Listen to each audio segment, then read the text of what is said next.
doğramamışdan əvvəl demək artıq ciyər, ürək, yəni ki, qoyunun iç çalatını götürürəm və kartof istədiyim qədər və soğan. Artıq əlimin altında hazır saxlayıram. Tavanı hazır saxlayıram. Onu da deyim ki, çoxları çox vaxtı, bax, bəziləri də demək olar ki, bizim hamısı yox, müəyyən qədər, yəni bəziləri əti doğrayandan sonra yuyurlar və yaxud da ki, ciyəri doğrayandan sonra yuyurlar. Mən adətən elə etmirəm, çünki xörəyin dadı yaxşı alınmır, mənə xoş gəlmir, başqalarını deyə bilmərəm. Ona görə əvvəlcədən doğramamışdan əvvəl mən artıq ciyəri bunları yumuşam. Yudukdan sonra isə doğrayıram. Kartofu da doğrayacağam və soğanı da. Soğanı doğrayıram. Soğanı göstərdiyim kimi, baxın, bu hissələrdən başlayıram doğramağa. Uzun-uzun soğanları doğrayıram. Çox uzun olduqda iki hissəyə bölürəm.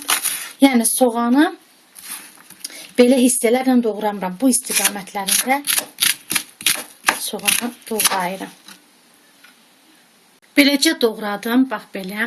Soğanı dediyim kimi bu istiqamətlərdə doğradım və kartofu da çox böyük də yox, balaca da yox, bax belə bir şəkillərdə doğradım. Tavaya yağ əlavə edirəm, qoyuq günə baxan yağı əlavə etmişəm.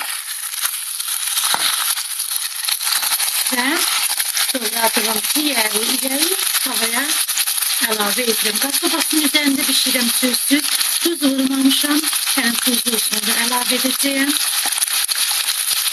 Qapağını da örtmürəm, tavanın altını örtmürəm. Baxıram, azacıq çevirib baxıram, yəni azca qızarmış olduqda soğanı əlavə edirəm. Yəni qarışdırmıram, əlavə edirəm, sonra soğanı da tökürəm, qarışdırıram.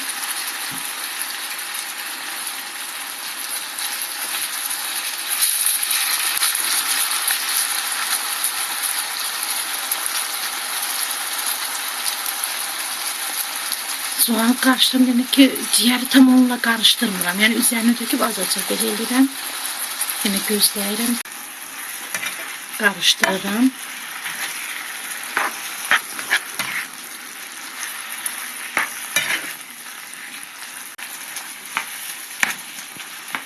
Beləcə qarışdırdım. Yenə də qapağını qoymuram. Yəni bunu mən hazırlayana qədər qapağını qoymayacağam.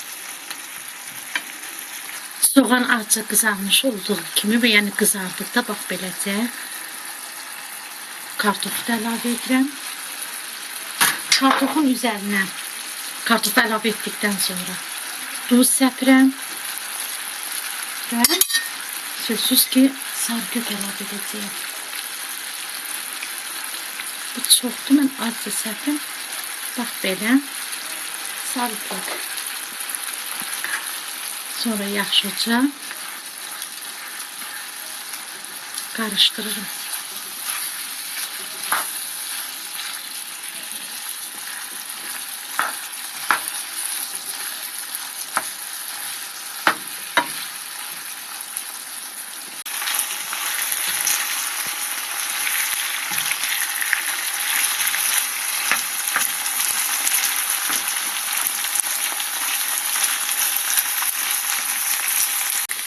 Kartofun pişmemesini yoxlarım. Yəni qaşıqla belə vurduqda görün kartof rahat bölünür. Demək artıq xörəyimiz hazırdır.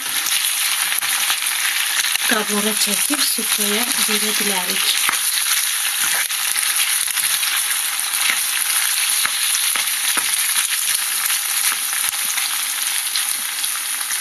Vermək üçün mən azca qırağına smetan xoşlayıram. Yəni smetan döktüm və üzərinə cəfəri doğradım. İstəsəniz keşniş və yaxud da ki, heç xoşlamayanlar sadəcə qaba çəkib yeyə də bilər. Yəni çox dadlı və ləzzətli olur. Kim hazırlayırsa nuş olsun deyirəm. Yeni baxanlar kanalımıza abunə yazılmağı unutmayın. Daha nələr görmək istərdiniz? Mənə də yazın, mənim üçün də maraqlıdır. Hələlik.